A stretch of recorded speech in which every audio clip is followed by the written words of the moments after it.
ஸல்லல்லாஹு அலைஹி வஸல்லம் அவர்கள் சொல்லி காட்டினார்கள். புகாரியில இந்த ஹதீஸ் பதிவு செய்யப்பட்டுள்ளது.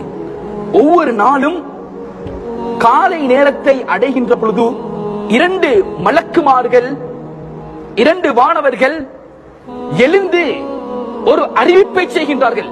புகாரியில இந்த ஹதீஸ் பதிவு செய்யப்பட்டுள்ளது.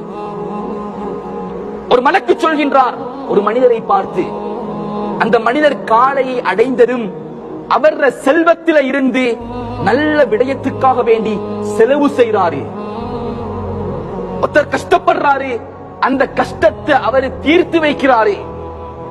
ரப்புடைய மஸ்ஜிதிலே தேவை இருக்குது, அந்த தேவையை அவர் கொடுத்து உதவுறாரு.